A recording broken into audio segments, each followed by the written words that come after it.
vejo o Scott ensinando, eu fico, I just say everything, I just say for everybody, every time when I see you teaching, I always have my jaws getting down, like it's really good. So thank you so much for your time here, Scott. I really appreciate your time, and let's having the show time. Is the mic is yours. Awesome. Thank you, Felix. So yeah, a little bit of background from what I do at Movement is Medicine, what I do at Boyles as well. I've been working with Mike Boyle Strength and Conditioning and Movement is Medicine for the past 5 years, 5-6 years. And most of my work is with the Olympic judo team. So it's a little bit of a different deal. I'm sure Brazilians are a little bit more used to jiu-jitsu and judo. You know, in the United States, it's not that common outside of the MMA world, which is almost a totally different world. So when I started training the judo guys, right, they have no off season.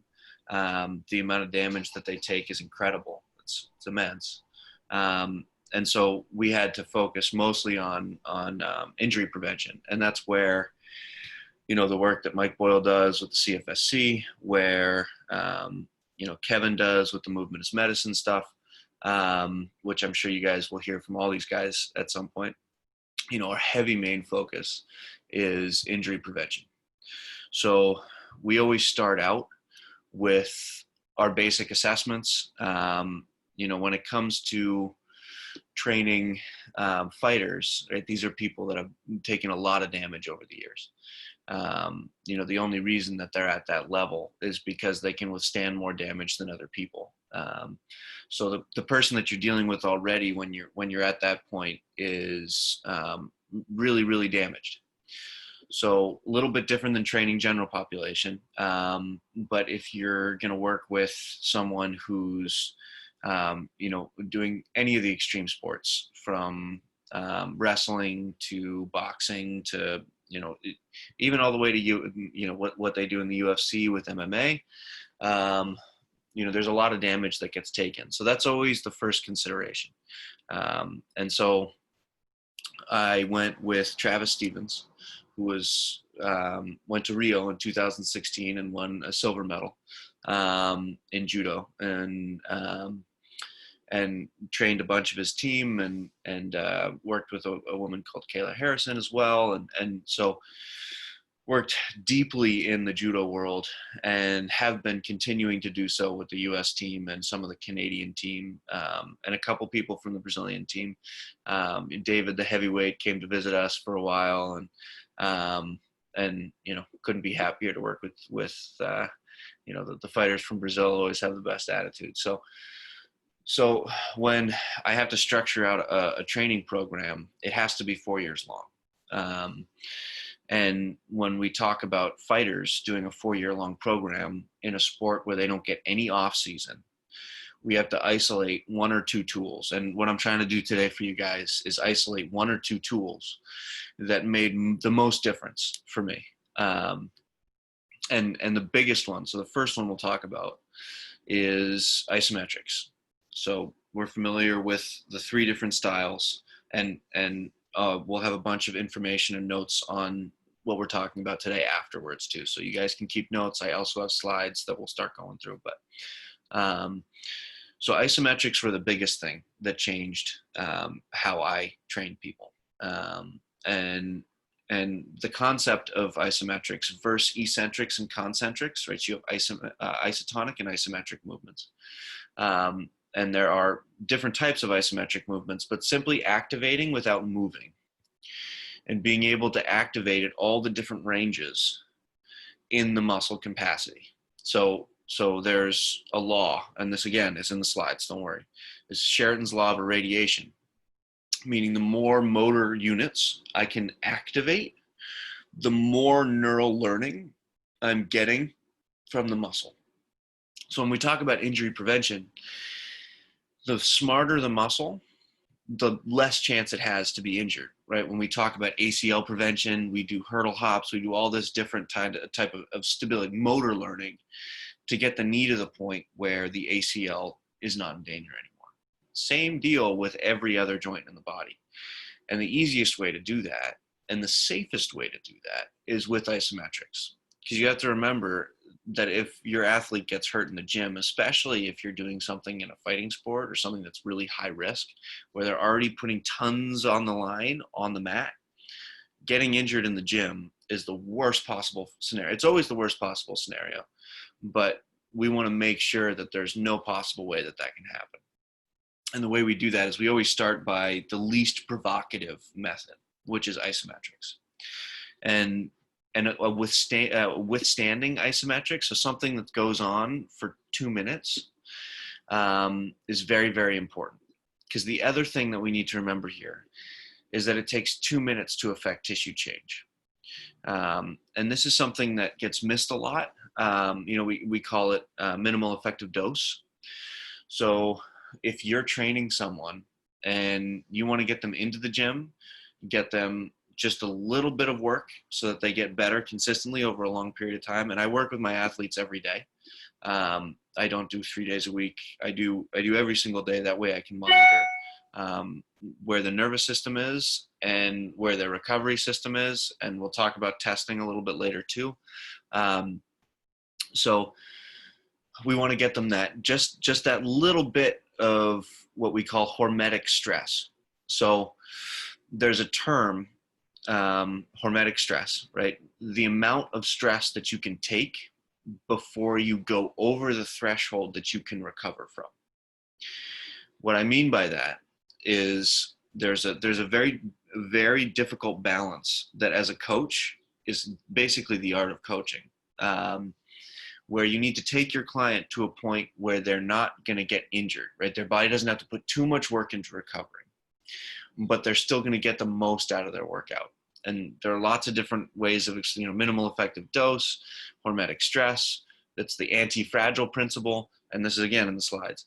And making sure that you can hit that is very difficult if you're not using a base measurement.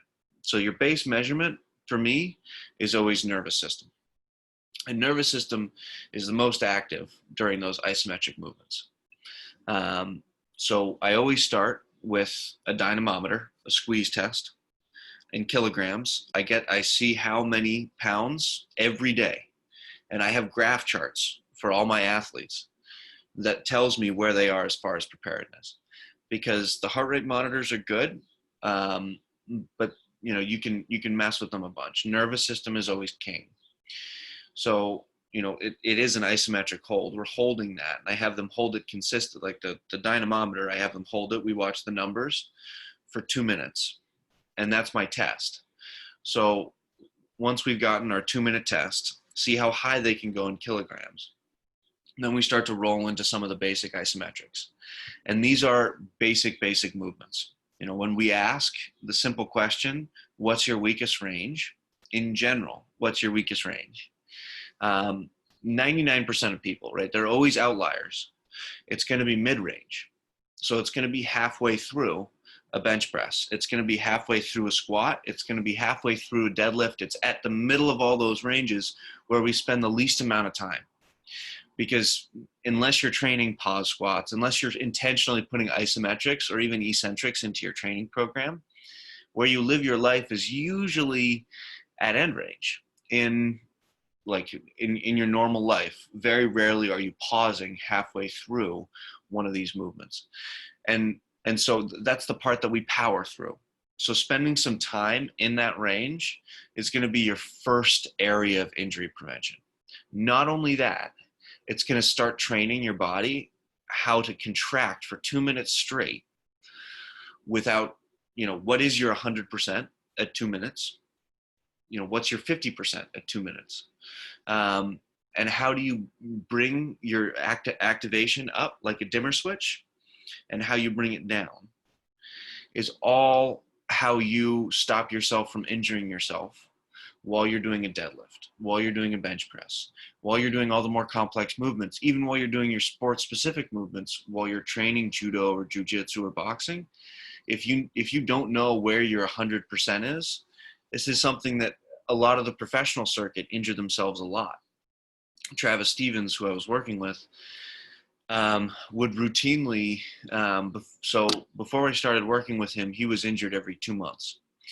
And with really, really high level fighters, their mental game is so much stronger than their physical game in many ways, right? Especially judo, right? They're throwing.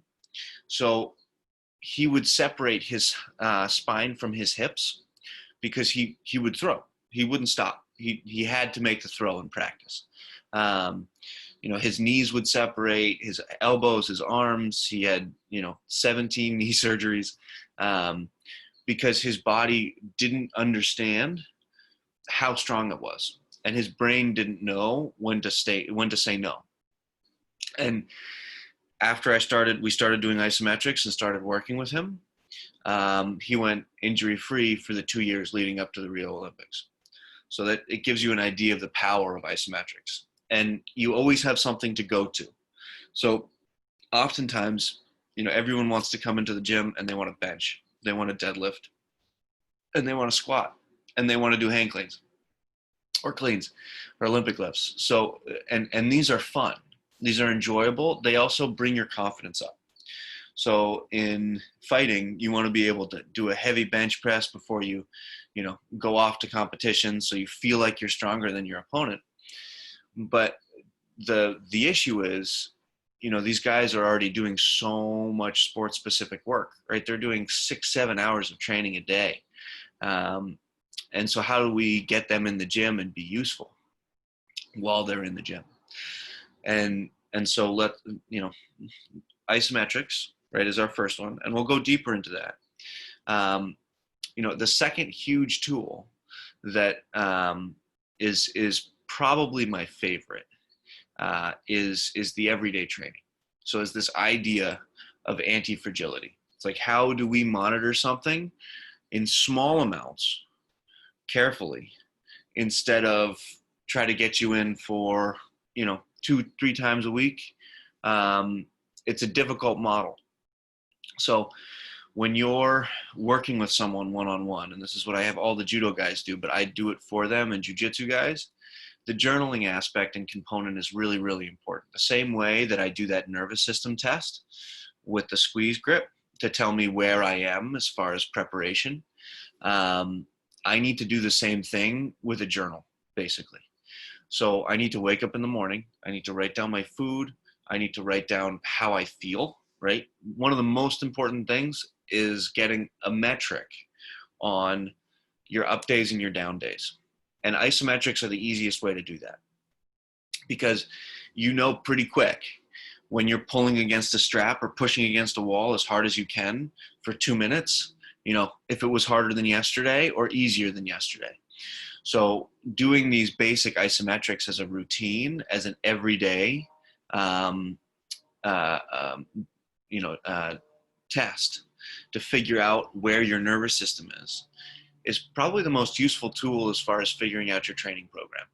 Because if you're having issues with sleep, if you're having issues with diet, if you're having issues with stress in your life, doing these isometrics is going to let you know, because you're going to see in your journal how they apply to the areas of stress that they've been grouped with.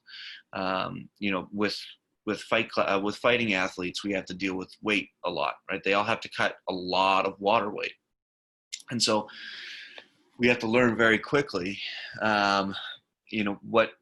what's your best, where are you at your best when you're down 6 kilos in water? How do we figure that out? Well, we figure that out by having them do an isometric at that weight drop component, when they're dropping weight, have them continually do isometrics and figure out ways, to keep that isometric feeling good. Because the isometric is more about your mental capability than it is about your physical capability, because you're not moving anywhere, you're not doing anything.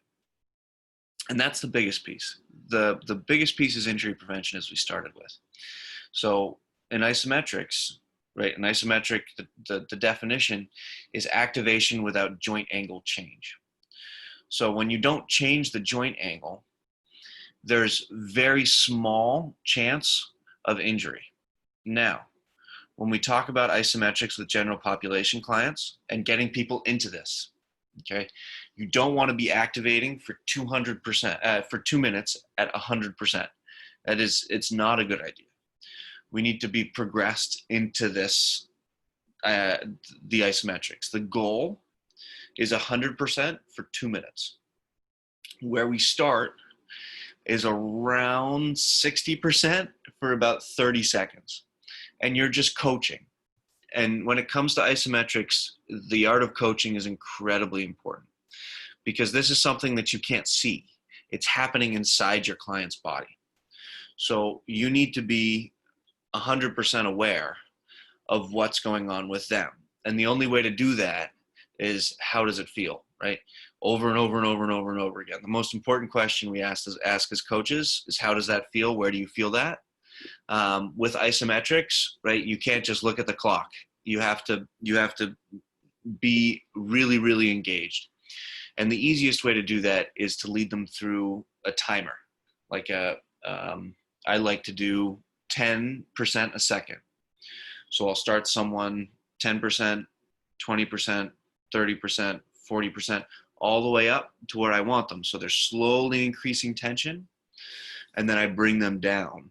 Same idea, really slowly at the beginning and the end. Because what we don't want is that pull, that push, that type of explosive high-end power in that isometric movement. We don't want that. So the coaching aspect is really important, and it's a very important thing that we go over here. And when we do these mid-range isometrics, they're a little bit safer. We'll talk about end range isometrics a little bit at the end, and you guys can have some fun with that. If you're working with people that are not mobile at all, you can start to get them some more range, as long as you're careful, and there's a lot of really good coaching around the isometrics.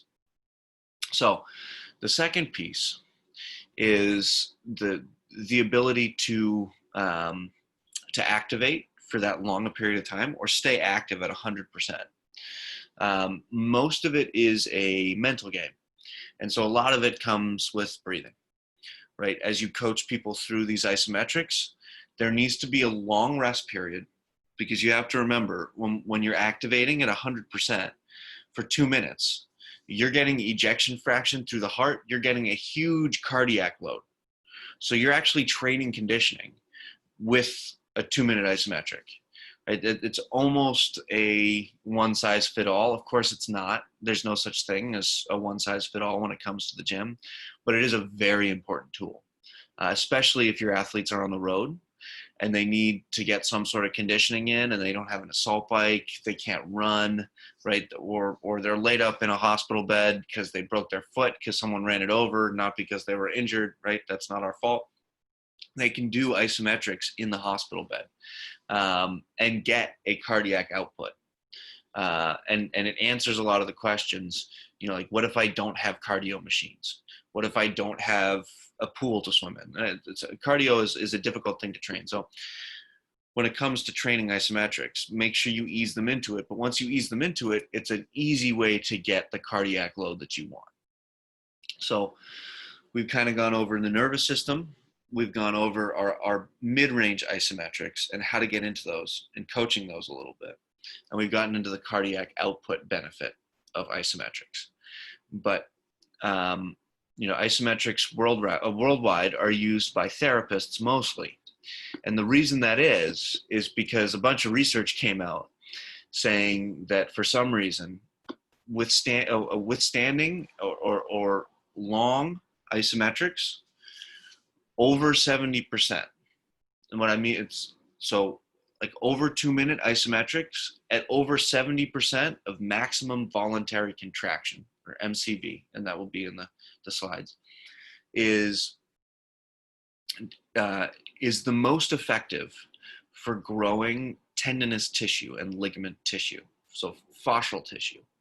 So if you want lay down, you want to fix an area of your body, not fix, but if you want to put more collagen fibers down, if you want to lay down more growth and material, fibroblasts, right, all the good stuff in your body that needs to go to that area, the easiest way to do that is isometrics. And we've seen that consistently over and over and over in clinical trials. And now we've got some meta-analysis that is showing us this is huge. And in Australia, they're kind of at the forefront of this research. So a lot of the research is coming out, and their physical therapy section is very, very good. And they've switched primarily to these withstanding isometrics over 70%. And the 70% is very important, and it's why it's important to be good coaches when we're doing this, because the benefits lie at the end of this range. So you strengthen, and then you reach that 70% where you can hold 70% for 2 minutes or more, and then you start getting the benefits.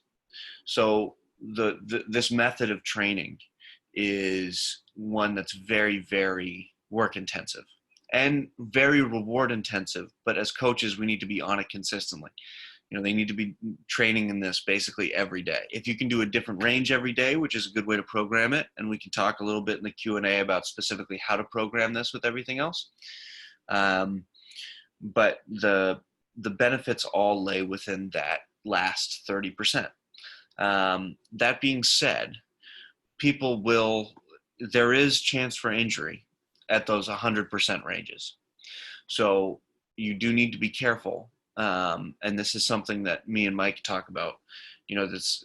This used to be Harry Houdini, Bruce Lee, a lot of martial artists, a lot of really famous strongmen. If you remember the Arnold press, right? Like isometrics have been around for a long time, and they come up every now and again as a big thing. And then people go to 100% for as long as they can, and that's not a good idea. Progressive resistance is very, very important. And you don't have to ever get to 100% either. You need to get over 70%. So that's very, very, very important. It's unnecessary to be at the highest range. So at no point should you be trying to go to your max. It's the same as with deadlifts. It's the same with squats, our same philosophy. We never do our 1 rep max. We do our 3 rep max. We do our 5 rep max, and we do our 8 rep max. That's pretty much it. You never need to go, do your maxes in your sport. So same thing applies with isometrics. And we can talk about a couple ways to do it in a little while, but the easiest way to get into it is just, we already do them a lot.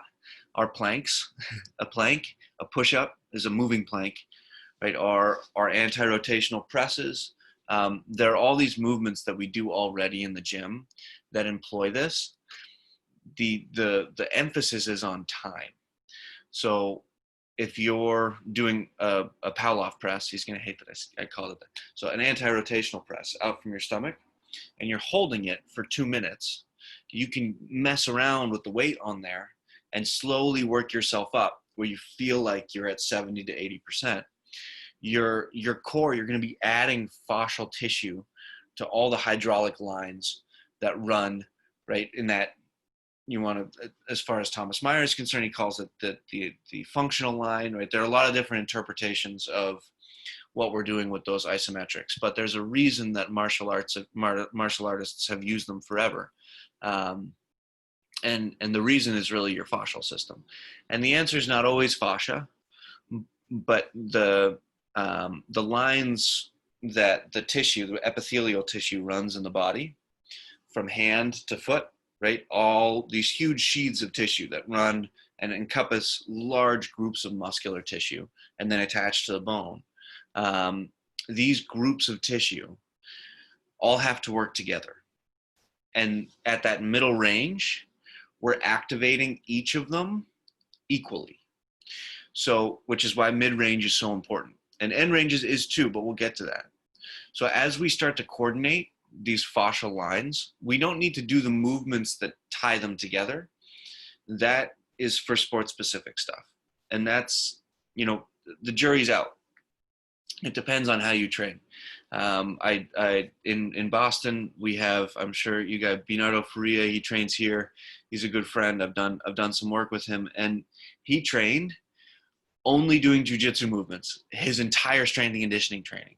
And that worked for him. He's a 7-time world champion. And that's rare. And everyone has a different way of doing it. And his way was just to practice jiu-jitsu movements only with weight. And he only sits up from half guard and he's got one move and it's absolutely unstoppable. But when we talk about general population, right, he's an outlier. He's just also huge. So, you can do that and train your fascial lines that way. But if you want to have a style that works with the most amount of people, and that's what we focus on at Movement is Medicine, at Mike Boyles, it's like, how can we create a method that works with the most people as possible to prepare our coaches to be the best possible coaches for as many different demographics. And Isometrics is the centerpiece for that, because a split squat iso hold is something that, is our base regression. There's nothing less than a split squat iso hold, or a hip lift hold. And we can work on that for a longer period of time. And this is something that you'll run into with, it works all the way from the professional athlete down to the cerebral palsy person who, can't do almost anything, but they can stay in one position that's difficult for them for 2 minutes. And this is where we start to get into mental toughness. And unfortunately, isometrics are not fun. Your clients aren't going to be very happy to show up and do isometrics at the gym. They get cranky. They really don't like me when I make them do isometrics. So it's a balance, because isometrics are the vegetables. They're the things that are really, really good for you and have the highest training effect. But the ability to push for 2 minutes as hard as you can into a wall is not something that people want to do. Right? They want to have a conversation with you. They want to train. They want to move usually, and they don't see the benefits until later on. Once they see the benefits, they love it. But most general population clients don't want to do this type of work. So we need to figure out how to slowly incorporate this in.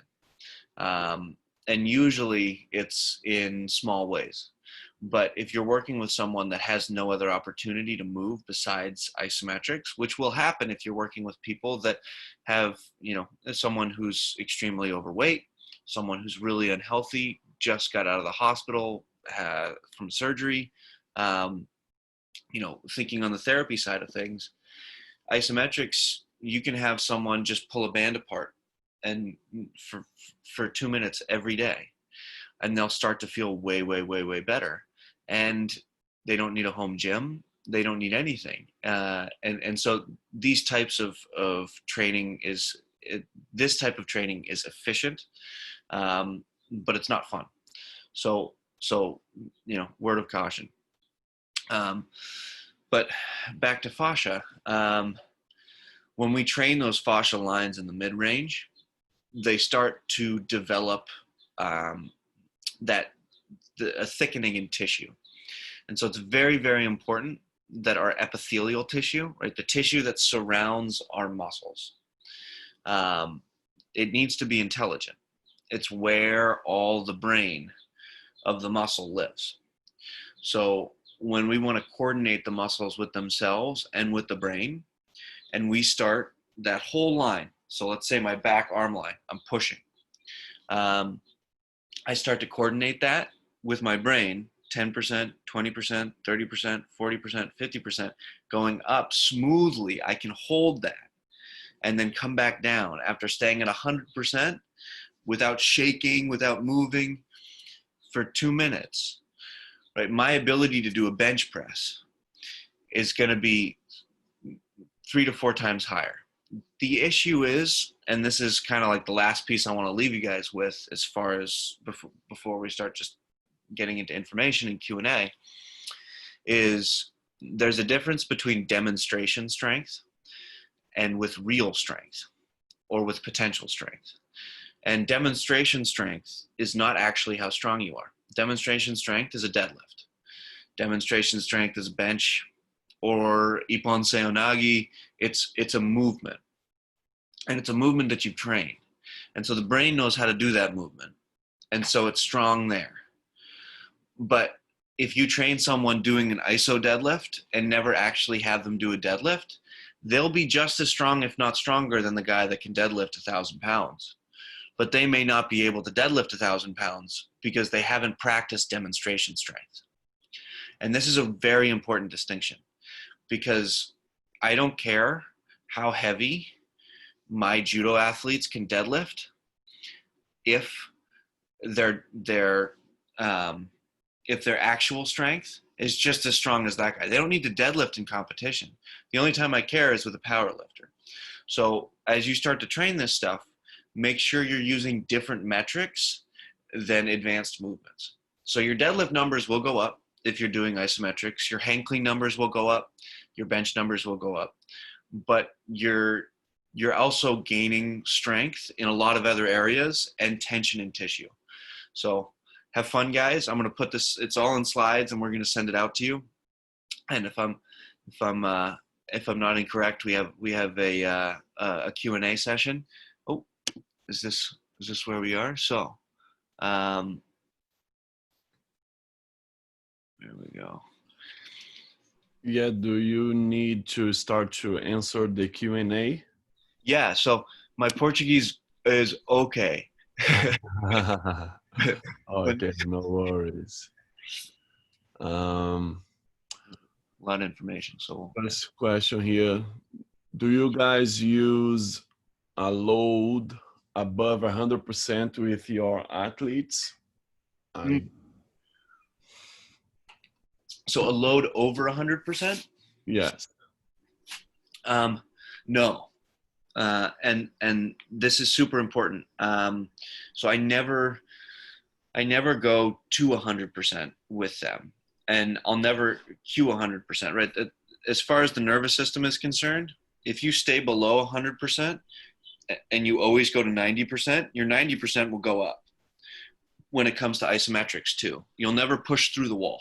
The wall will never let you go through. You'll just get stronger and stronger and stronger. So you never need to. Does that hopefully help? Okay, good.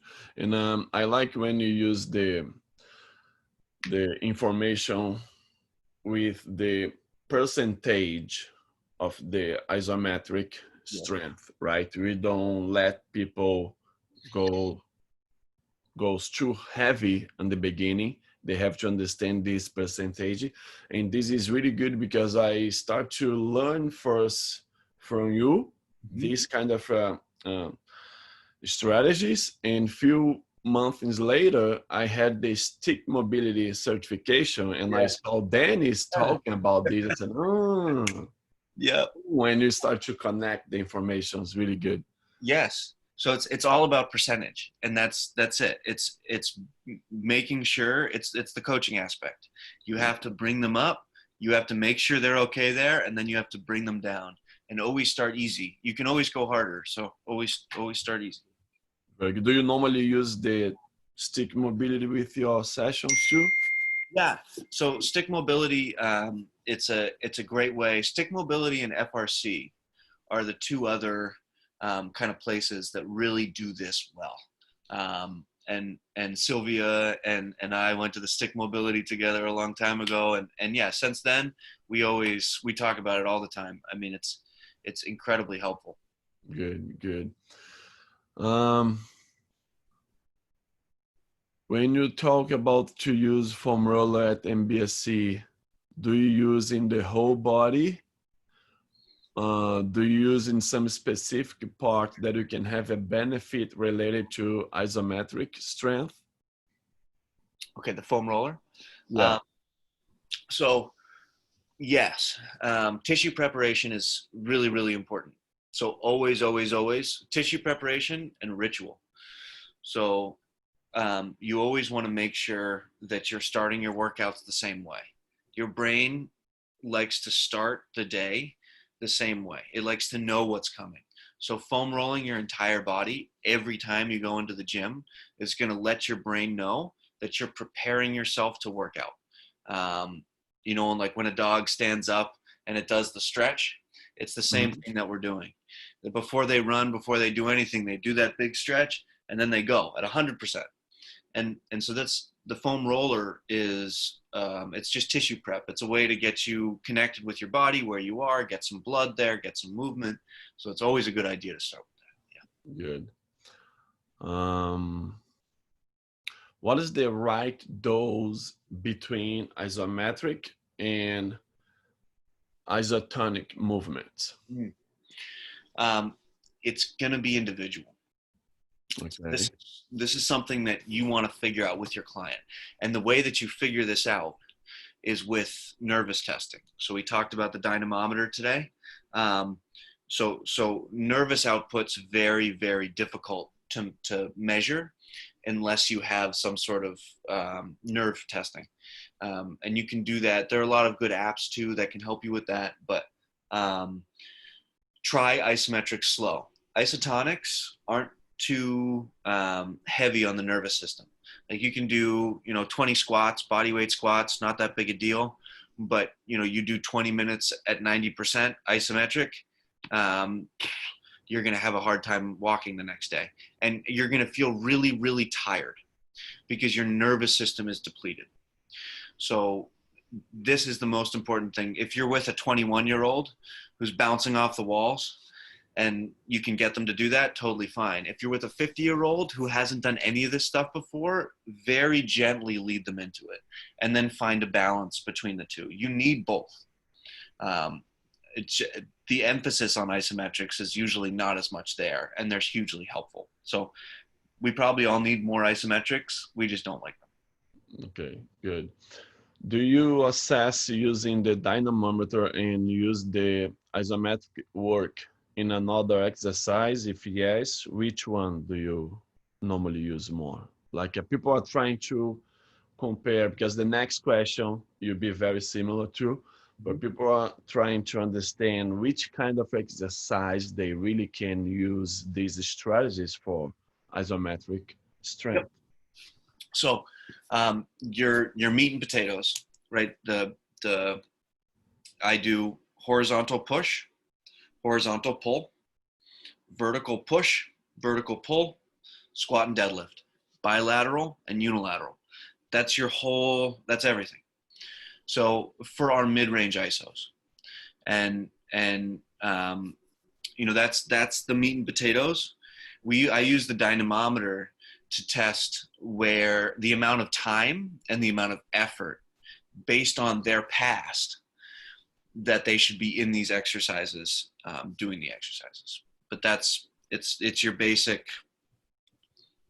Okay, good. Just to reinforce here, we use the dynamometer just to check how much the intensity you can add, right? Yeah. And the exercise that you decide, that you pick to use, you use the middle range. You don't use any different range of motions. You start at the middle range, and then you start to develop these isometric contractions to add more intensity and add more range of motion at the joints, right?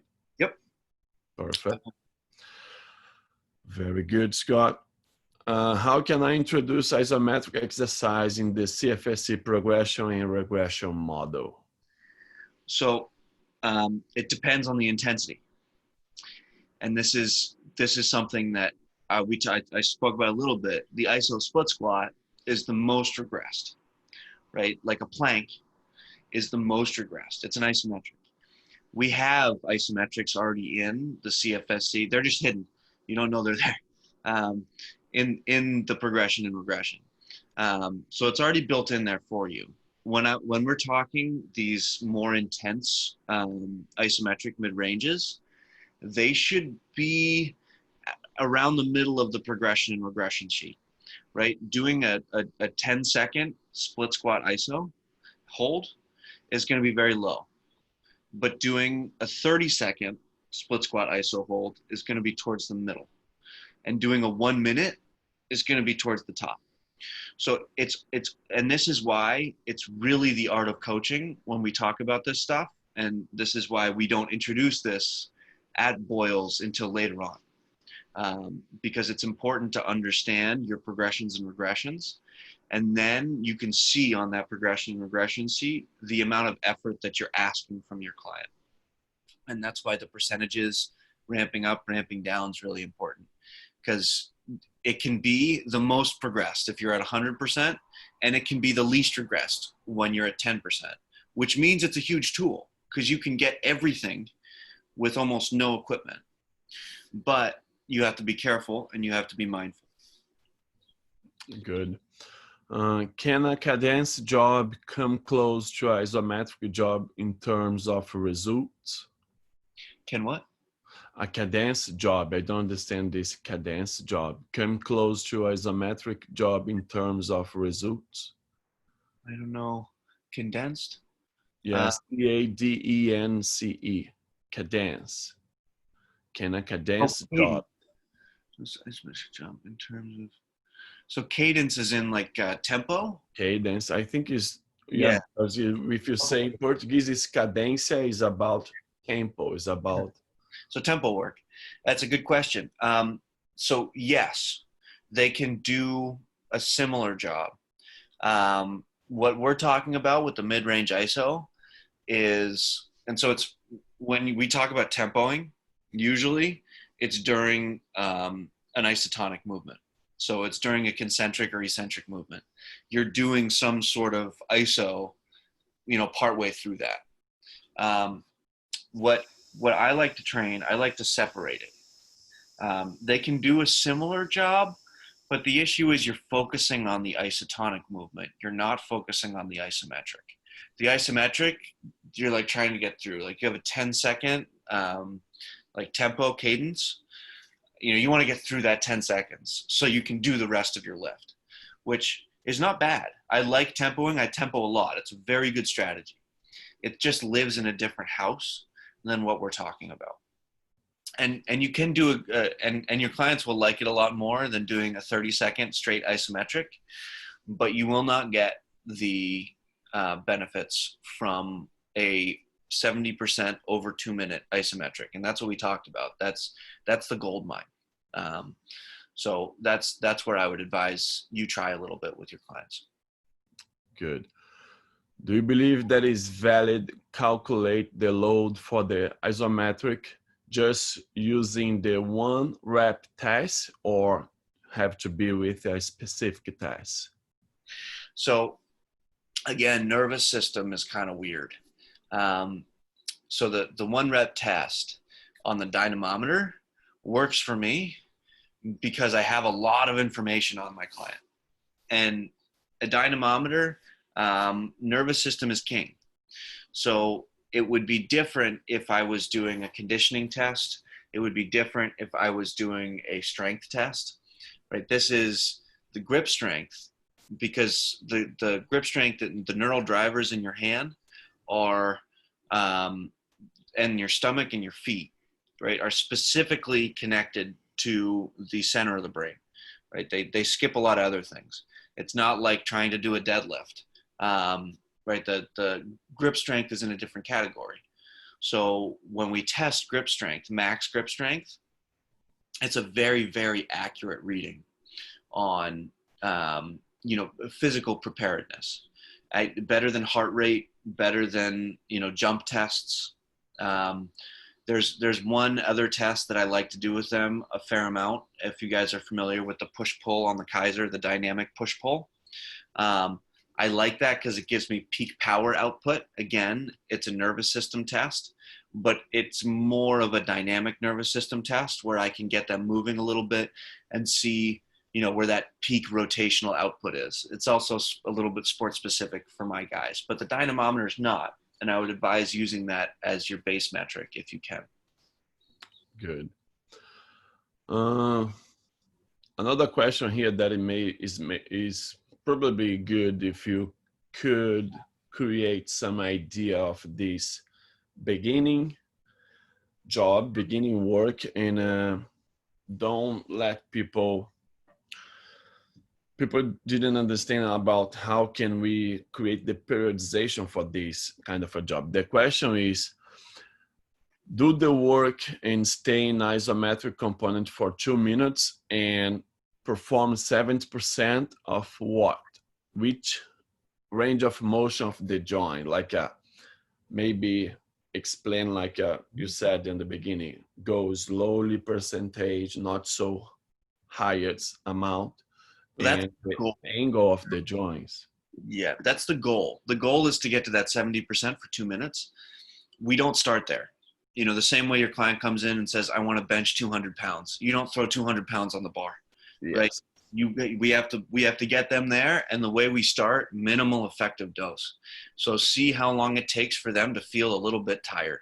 And then that's it for the day. And then tomorrow, a little bit more. And the day after, a little bit more. And, you know, that's the ideal place to get to. And then once we get there, we stay. And you can mess around with this in different joints because a lot of this is mental. So if I do a push and I'm right at that 90-degree angle and I'm holding for, let's say, a minute to start out, I can do a squat too, holding halfway up in a squat, you know, against a squat rack, you know, pressing up, or I can put a band under my feet, or I can put a pole up above me like the stick mobility guys like to do. And I hold that. And that's totally different than the line I use. You can use a lot of different ranges. Like we said, push, pull, squat, deadlift. You have a lot of different options to train this skill. And every time you train it anywhere in the body, your brain's getting better at it. So, you know, be easy. Don't do it too much in the same area, but you can work in a couple different areas of a small isometric in your programs just to start out with. And then as you get more and more and more into it, make sure that they're getting stronger with the dynamometer. If they're getting weaker with the dynamometer, you're going over their limit. And that's why we need to use that tool. Good. And the next question is, when you use the dynamometer, how do you find the right percentage? How do you decide? So first you have, for a week, you have them do it and keep their schedule the same. Like no new things. You need baseline. Okay. Anytime we want to do training, we need a baseline or a control, right? Scientists call it a control, and then you can start bringing in variables. But with the dynamometer, I will have them do a week to 2 weeks, same program. When I get someone new, I bring them into the gym. I have them do everything that they've been doing for the past week and do the dynamometer every day. And then I get that number. Okay. And it goes up, it goes down. We get a mean, an average. And then if they're above average, I can push them a little bit. If they're below average, we do more therapy work. And that's where working with movement as medicine is super helpful.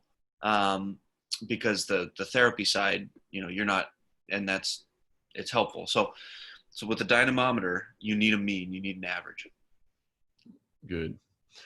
For people that regularly active the plateau, like the strength plateau, they cannot get more. They cannot have more evolution on this situation using a regular isotonic contractions, muscles contractions. The isometric could break this line, could have more benefits. Absolutely.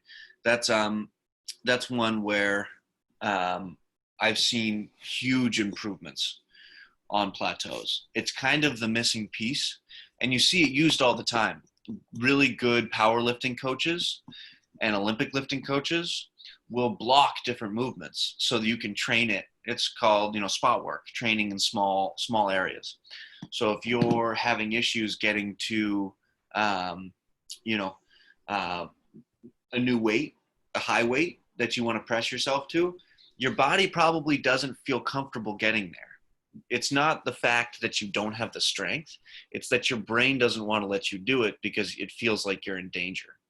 So what do you need to do? You need to strengthen your mind, and you need to strengthen the tissues themselves so that they're stronger, more resilient, and they have more tensile strength. It's better to think about these things in very specific terms, especially when you're plateauing. The same way you can do a split. Everyone who can put their leg up at a 90-degree angle can do a split, but most of us can't do splits because our body won't let us. It's the same idea. Usually with plateauing, your brain is saying, no, you're not ready, not your muscles can't do it. So With isometrics, you start to tap into the potential of the mind, and you start to strengthen the tissue of the body in a different way. So you can start with loading more weight for sure. Good. Do you know Spanish squat? Spanish squat? Yeah. No. The next question is about if you know Spanish squat and if this works for injury prevention, if you use in the isometric component. Spanish squat. I never heard about, but it's something new. Gotcha. But no worries, we have a lot of questions here. Let me okay. No, I see what he's saying with the Spanish squat, with the knees pulled forward. So the Spanish squat is like a patellar tendon activation. So I tend to, as far as therapy is concerned, Spanish squat, so you guys don't know what it is out there.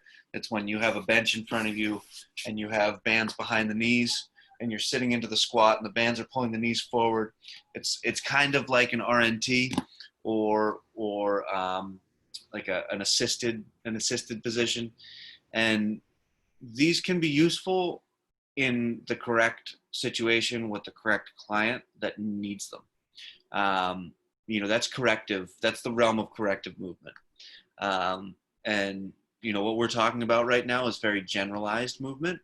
Spanish squats, or like a split squat with a band pulling the knee in so that you have to pull the knee out, like all these types of corrective movements and exercises and strategies have their specific places in a progression and regression seat, or when a therapist is prescribing them. Good. What is the best way to do just isometric component in a different session, or can I add isometric component combined with isotonic component, or can I do different first isotonic and second isometric? What is your experience on this combination, or separate and do different days? It depends on you. A lot of this is the coach. So I like to have them together. That being said, some days, like isometric is heavy on the mind. Isotonic is heavy on the body. So when you want to schedule it with that in mind. So your client is going to be bored and they're going to be a little bit sleepy when you have them do isometrics. They're going to be physically tired and excited when you have them do isotonics. So you want to mix that up to keep them engaged, to make sure the experience is positive. So I very rarely do like only isometrics all day. My clients would kill me. So I do isotonic, I let them bench press, and then we do like, a little bit of isometric, and then, like treat, and then, a little bit of the vegetables, and then a little bit of the candy. And so a lot of this is about getting buy-in from your clients, making sure they enjoy what they're doing and their time with you, and they're getting a bunch of benefit from it. And a lot of this is, and the other piece is making sure that you're splitting a good 50-50 between your mentally focused training and your physically focused training. Good. With the higher demands of basic exercise, strength exercise, as a deadlift, for example, do you see the patterns, cross patterns movements to be so important to be applying in every session? How do you see this, the cross patterns? Cross patterns, so like chops and lifts, like diagonal. Yeah. Incredibly important. Rotational movements in general. We spoke about Bernardo Faria a little bit earlier. So Bernardo Faria would only do Turkish get-ups basically with like a 150-pound punching bag on his chest. It's that type of, and that was Travis Stevens' favorite movement to this day, is to grab the 60-kilo kettlebell and do a Turkish get-up. And that's that type of cross-body dynamics is the most useful way to move your body. Anyone who does jiu-jitsu out there or boxing, the easiest way to get off the ground is a technical stand-up, is that cross-body movement. It is our most valuable. We're monkeys, we brachiate from tree to tree. So this cross-body movement is the most evolutionarily advantageous. Those are our strongest fascial lines, right? The most explosive movement that we do is the Olympic javelin. This is the most explosive. And it's coming from the opposite foot to the opposite arm. And they're stretching out that band as far as they can, and then they're snapping it. And that's physically, in physics, the most energy that we can output is through that cross-body dynamic. So that's always something, that's a great question. And that's always something that we really, really want to have a lot of focus on. Is that 45-degree angle, that diagonal, and the lateral moving stuff as well. So from side to side and even in the sagittal plane,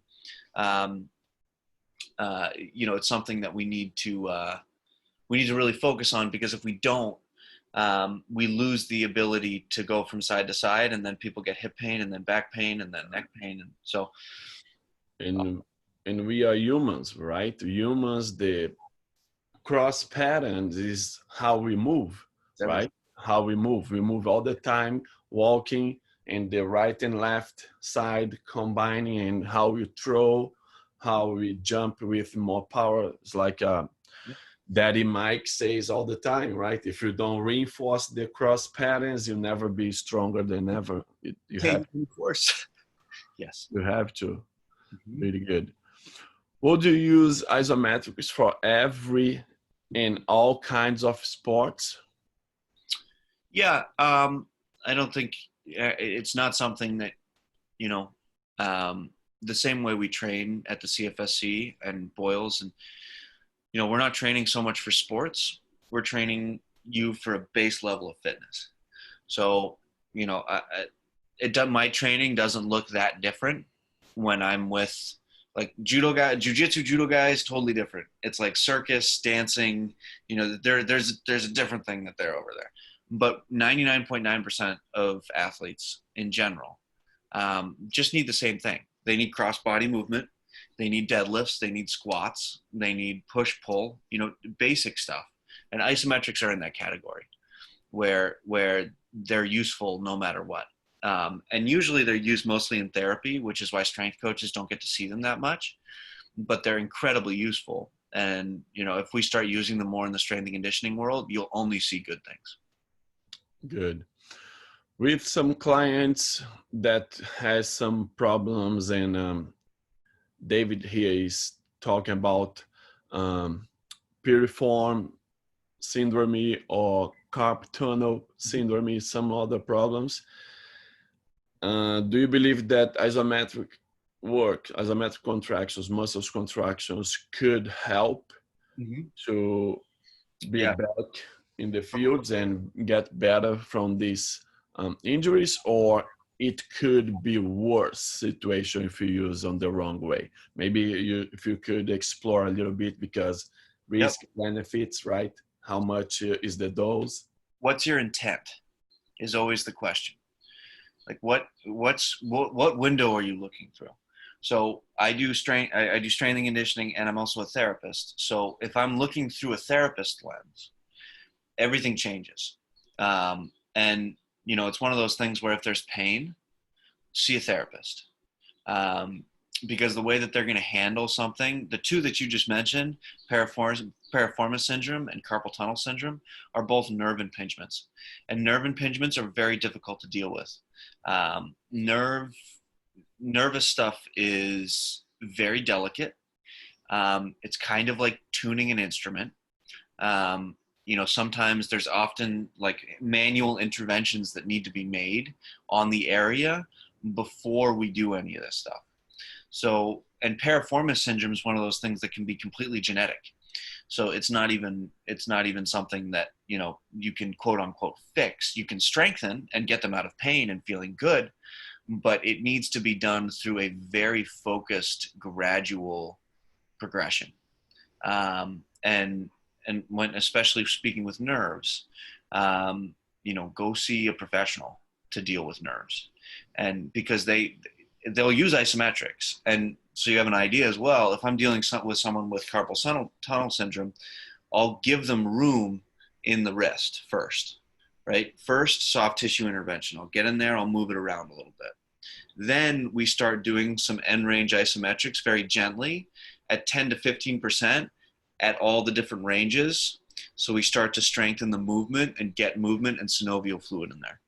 But when it comes to therapy, each problem when you're dealing with pain is its own puzzle, because everyone's unique and their patterns are unique. So when it comes to getting someone strong, which is usually the answer to most therapy issues, to be honest, but when it comes to specific issues like that, you want to refer them out.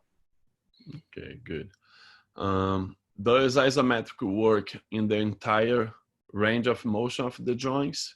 Another good question. So 11 degrees is the rule. And this is all going to be on the slides that I'm going to send to you guys afterwards with notes. And you know, I'll give you guys contact information too. Please feel free. There's a lot of information in this category. 11 degrees is the range that you're strengthening. This is Sheraton's law of irradiation when you're activating. So I'm activating my shoulder here, straight out in front of me, right? At 100%, I'm strengthening 11 degrees around where I'm activating. What that means is we can't throw out all the other ranges, right? You have to train at every single range if you want to be strong in that 11 degree range of motion. That being said, where do we focus? Our weakest area first, which is mid-range. Right? We always want to focus on the area that the least full bucket, if you're asking Boyle. So we fill that bucket with good range, and then we can start to end range conditioning is also good. You know, you have someone do, like if you've seen people do like shoulder circles is something that is end range conditioning, and you can just press and hold at all these different end ranges all around the shoulder and get to a much better joint health for sure. Can you give us an example of irradiation? How can we calculate the percentage? So this is why the dynamometer is so important, because you can calculate your percentage on the dynamometer, and it's really one of the only ways that you can do it. You know, unless you have like a load test hooked up to a dowel. There are a couple different ways. I mean, you can use like a Pavlov press with a Kaiser machine, and then you can see where you are as far as PSI. But as far as the dynamometer is concerned, when you reach 100% and you feel it, you start to shake. That's 100%. And then, okay, you're like, okay, what's 50% of that? You find that and you hold it. This works, but also just trying to figure it out is the mental component side of what we're talking about. You know, the more that you try to just figure out where your 50% is and like stay aware, right? You can't check out when you're doing isometrics, which is why it's mental training. When you're doing isotonics, you can just kind of do the squat, you know, think about, you know, your date tomorrow with the person that you really want to see. When you're doing isometrics, you have to be 100% focused on exactly what you're doing. And that's really tiring. So that's what we need to do as coaches when coaching our clients. That's why we always percentage. So when we're going with 10%, 20%, 30%, when we reach 70, if I want to hold there, 70%, hold it there, 70%. Stay with me, 70%, breathe, stay with me, 70% is how I'm coaching it the entire time, because we need that consistent reminder. So that's how it's, you can do it through coaching style, or you can do it with a dynamometer. Good, very good. How can I, how can I improve this issue of grip strength? Can I do chin up? Can I do farm walk? Do you have any specific method or strategy to improve grip strength? Yeah, this is something, judo. So if you want to increase your grip strength, start gripping different things. And this is one of those that we miss a lot. So, you know, and this is, so with the judo guys, a lot of people like to have the judo or jiu-jitsu people train like with a gi. They'll hold the gi and do an exercise, or like attach them to kettlebells and do something do pull-ups with a gi. And the issue is you need to train just like you're training your shoulder at all different ranges. You're training your hips at all different ranges. You need to train your hand at all different ranges. So I'll hold like a small kettlebell upside down and do a farmer's carry. So I have to grip around the top, put fat grips on your bar, start, doing push-ups on your fist and try to squeeze your fist as hard as you can with nothing in them. You have to train it at all different ranges, and then you'll see your grip strength go up. Unfortunately though, grip strength is kind of genetic. And you'll get much stronger in the hand initially when you start doing this, and then you'll kind of plateau, unfortunately, because it's, and the only way to raise it at that point is to get your whole body much stronger. And that's where the isometrics can help. Good. Two more questions here, my friend, because it's the time hurry up, and I wanna ask you a big favor in the end, but let me read these last two questions. Can I use the Borg scale if I don't have the dynamometer, just to calculate the intensity, thinking about the regular clients? Mm-hmm. So what was it? Can I use the Borg? The Borg scale. Oh, the Borg scale. Yes. Yeah, absolutely. Scale. Because you don't have dynamometer. Can I use the Borg scale idea, because it's like something that you can measure? Absolutely. And that's absolutely. No, it's one of those things. Journaling, it's one of the best methods, honestly, of doing this same thing. Getting consistent results and checking in with yourself on how you feel, paying attention to what you eat, how many hours of sleep that you get a night, and how much activity you're doing a day, and the mental stress load that's on you are all really important components of this too. It's not like dynamometer fixes everything. Dynamometer is kind of like the easiest way to cheat, and cheating helps. But the biggest piece here is being aware, and that's what isometrics are all about, is being aware. And so the more that you can use tools to help yourself be aware of where you are, the better. And so the Borg scale is great. Any of those, like the surveys, you can also print out for your client to take at the beginning.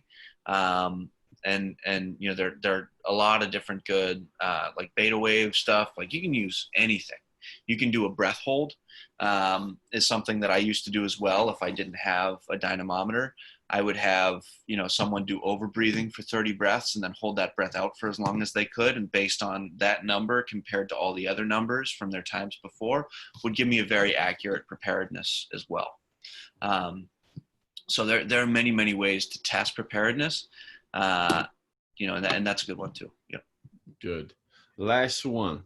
For fighters, you work with a lot of different fighters, right? The warm-up, do you decide about to go linear or go lateral, or you put different days for the warm-up with these super athletes?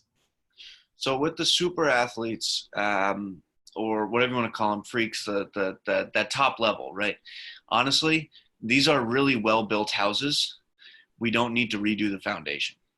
So most of the time with athletes at that caliber, with a couple exceptions, where, someone like Travis comes in, gets injured every 2 months, and you actually have to tear down everything and rebuild it from the foundation up.